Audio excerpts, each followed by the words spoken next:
In today's video, I'm going to give you 11 first-time homebuyer mistakes that you can avoid when buying your first home.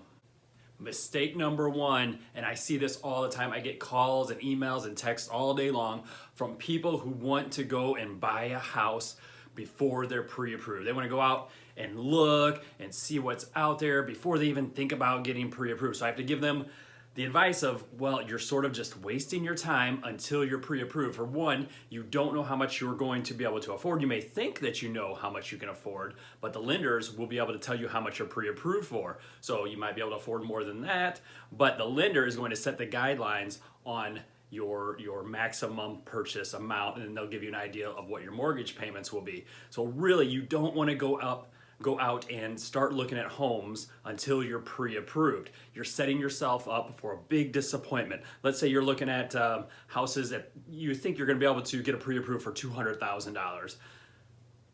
You go to get pre-approved after you found that perfect house at that $200,000 mark that you wanted. You go to get pre-approved, and the lender tells you, sorry, you're only approved at $175,000.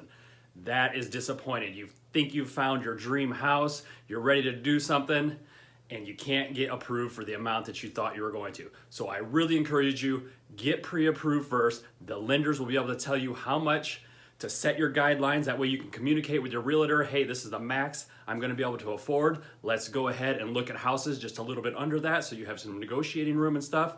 But your first tip, make sure you're pre-approved before you start your home searches. Another first-time home buyer mistake that I see frequently is the first-time home buyer will think that they can get every single thing that they want in their home. Yes, I want you to have a great home, something you're happy with, your family's gonna be able to grow into, but the perfect home is not out there. This is not HGTV. The HGTVs can be out there, but they're gonna go fast, and they're probably gonna be much more than your lender is going to approve you for. So the perfect house, the unicorn home, is not out there. So what you wanna do is make a list of your top criteria items. So maybe your 15 items you have to have, and really there's about 4, maybe 5 that you won't settle for. So maybe it's the number of bedrooms you have to have. Maybe it's the school district you want to be in. Perhaps it's the number of baths or a garage, or you don't want to be close to neighbors. So there's going to be 3, 4, 5 items that are non-negotiable, but the rest you need to find a house that fits those top 4 or 5 items that you have to have, and then you can make the rest your own. Maybe you want to have a fence, maybe you want to have an above ground pool, maybe you want to have a finished basement. You might not be able to find that house right away, but you can make it your own in the future. So the perfect house is not out there. You're gonna have to, I wouldn't say settle, that sounds bad, but you're gonna have to compromise. How about that? So you're gonna have to compromise a little bit, hit those top 3, 4 things that you have to have, and then look for houses that can fit your future needs in the future. All right, so that's tip number 2. Another mistake I see frequently and I hear around my office that first-time home buyers tend to do is they'll call the listing agent on the house that they're interested in. So maybe they drive down a street and they see a home down the road from where they're looking at, and they see the realtor's sign out there. I encourage you not to use the listing agent as the buying agent. So you're gonna call up that listing agent, and they're going to give you the details of the house, and they're gonna wanna represent you. Go ahead and call them and get the information, but I encourage you to go find a real estate agent that can represent you as the buyer's agent. So there's lots of realtors out there, myself being one of them, that represent buyers, and they'll show you houses. So they're not just gonna settle on that one house that you just called about, they're gonna show you multiple houses. The buying agent is going to be able to negotiate better terms than that listing agent would be able to, because they're representing both sides. So you want an agent that's just representing you on the buying of your first time home.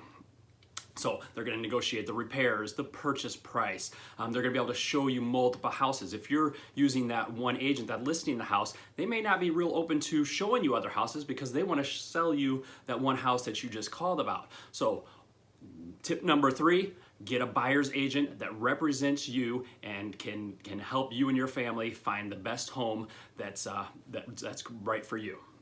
Okay, this next one really drives me crazy. So, first time home buyer advice tip number 4 is don't go off of online estimates of what a home may be worth. They are way off. And in particular, I'm talking about the Zillow Zestimate.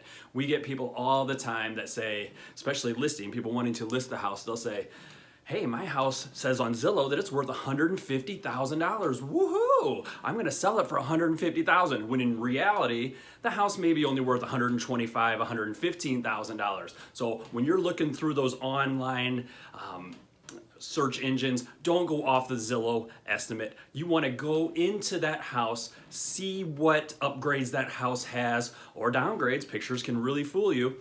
You want to see if it really has a finished basement, what the quality is, if it has granite, if it has an in-ground pool, whatever upgrades that house, ceramic tile, stuff like that, whatever upgrades that house has.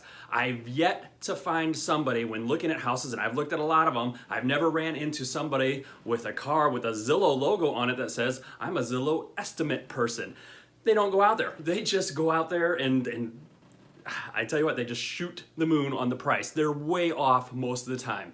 So there's nobody out there from Zillow that's looking at houses, really giving an accurate price of what the home is worth. So don't go off the Zillow estimates or any other online estimate tool. They're really inaccurate. If you want to find the value of a house, talk to a real estate agent. Go with your agent to look at the house. They'll pull comps in that area. They'll take into consideration if it has ceramic tile, if it has granite countertops, if the third bedroom is really small and it's not really a third bedroom, it's really more like a den or something. So go with a local agent into your area, look at the houses. Don't go off the Zillow Zestimates and all that stuff. Trust your real estate agent and get involved and go out and look at the houses. First time home buyer advice or tip number 5, don't expect your home to go up in value. If it goes up in value, fantastic, but don't buy a home only because you think it's going to go up in value. I've had several rental houses of my own, and I had hoped they had went up in value. They never did. They never did. They stayed right at the same price they were for years. Yes, the tenants helped pay down the mortgage and it worked out, but do not buy a home expecting it to go up in value. If it does, great. If it appreciates, great.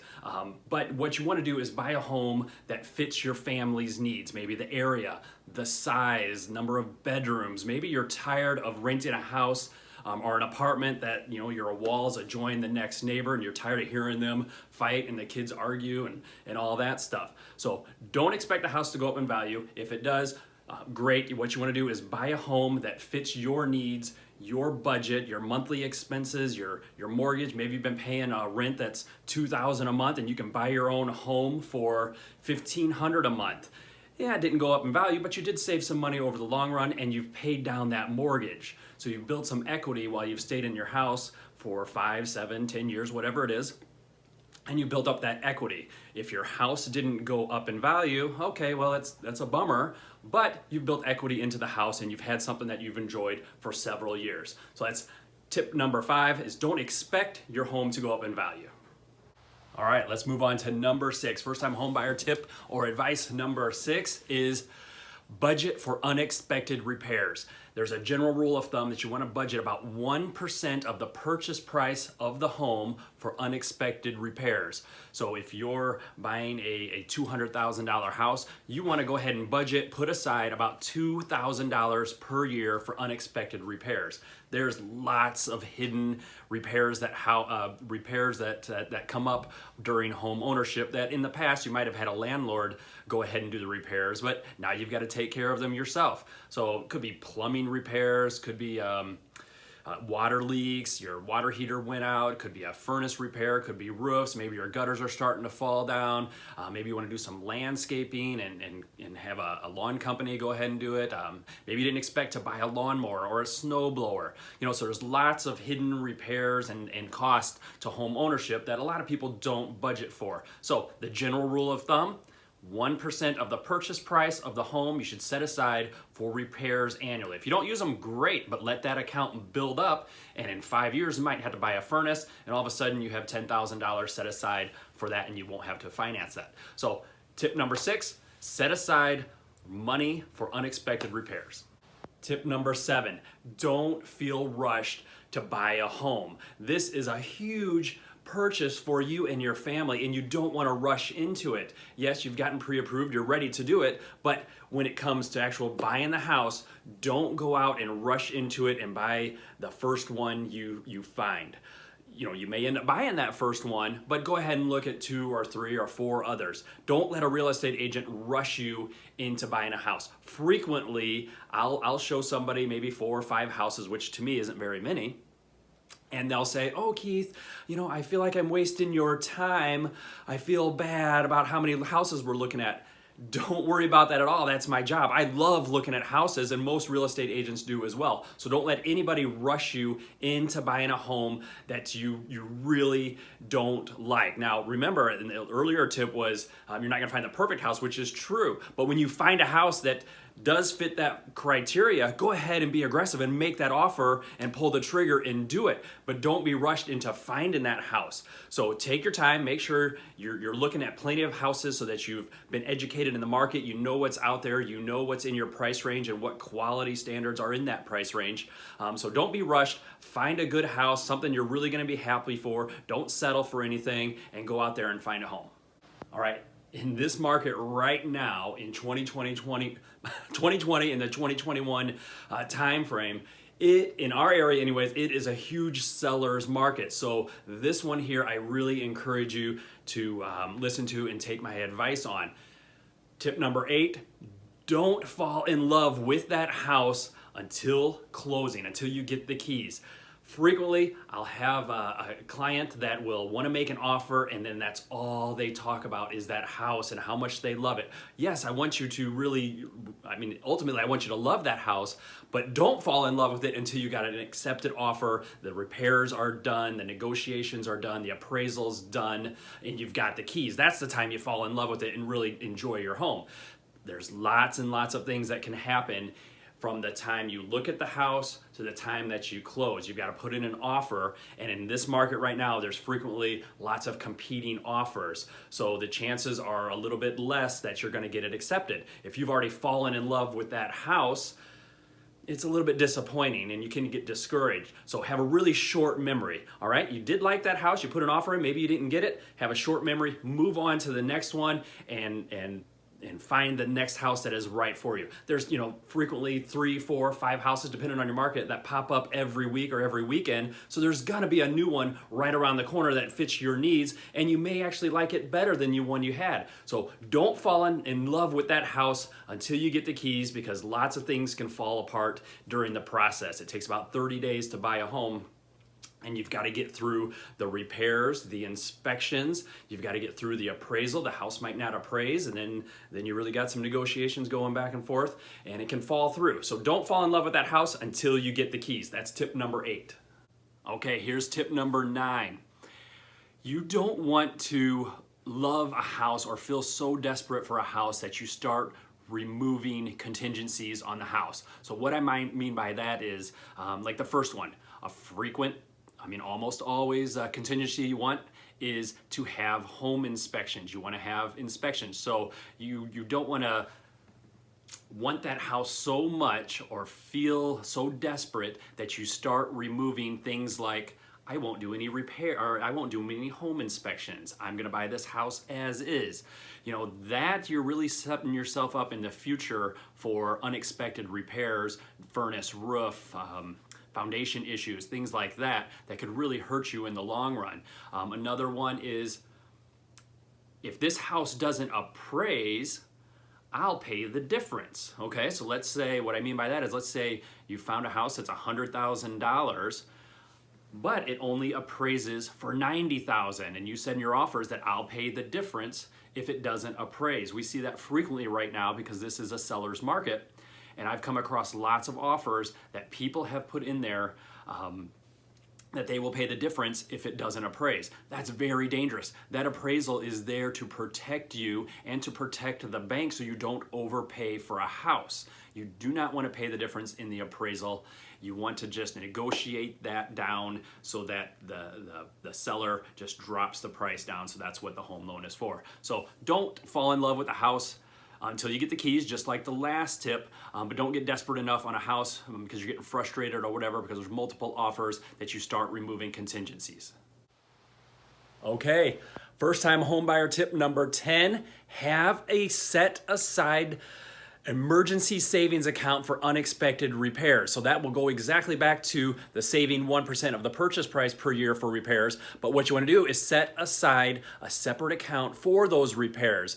You can collect interest on it. Maybe you'll buy some mutual funds with it. You can, use that money to make to grow for you, to work for you, but you want to have a separate account just for those emergency repairs. Ideally you want to have depending on the purchase price in the area, but I would have at least $5,000 so that you can go ahead and get a furnace repair. You can get a new water heater. Maybe you can have some roof repairs done and keep growing that account unlimited until then maybe in the future you can use that to buy a home for cash. But you want to have a separate account for your repairs of your home. I just had to replace my furnace. $12,000. Luckily, I had some money set aside for that unexpected expense. So I'm right there with you guys. I have to do the same thing, so I follow my own advice. So what you want to do, have an emergency account just for repairs on your home. And I started this section out with a video up here, and I've slowly dropped it down. My arm must be tired. I must have to work out more.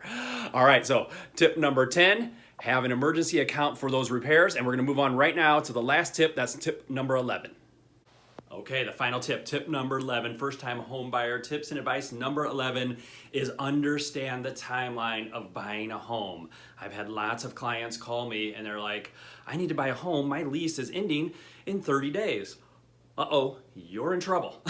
So it takes a couple weeks to get pre-approved. Now, some people can do it and they have all their paper organized and they're more organized than me and they've got everything ready to turn into the lender, pay stubs, tax returns, bank statements, that sort of thing. But in general, it takes most people 2, 3, maybe, depends on how on top of it they are, but a couple weeks to get pre-approved. Once you're pre-approved, you can literally start looking at houses that afternoon, that day, the next morning, whatever it works. But that's a couple week process right there. The next step is to find a home. You might get lucky and find a home your first day out looking, but again, like we talked earlier, don't get rushed. So most people take a few weeks, and in this market, it's a seller's market right now, it can take a month, maybe 2 months to find a home. So now we're talking, month and a half, we're into it. Please don't put your notice into your landlord yet, because you still have to close on the house. So that takes at least 30 days, possibly 45 days, maybe 2 months. So, you've got to know your timeline. So what you want to do is get with your local real estate agent, talk to them about the timeline. When can you put in your notice for your landlord on your current apartment, or when can you start packing? You can kind of start packing, but don't pack the serious stuff and don't schedule the movers until you know when that is going to close, because things can happen, things can change, negotiations can always evolve and move. Closing dates can move around a little bit. So understand the time frame that you're working with right before you start to buy a house. Talk to a local real estate agent and they'll be able to help you. All right, thanks for watching this video. I appreciate it. You can watch some of my other videos. I work in the South Bend, Indiana, Mishawaka, Granger, Elkhart real estate area. So if you're in this area, or you know somebody that is, I would love to help them find a house. Here's my number right here. All right, we'll see you on the next video.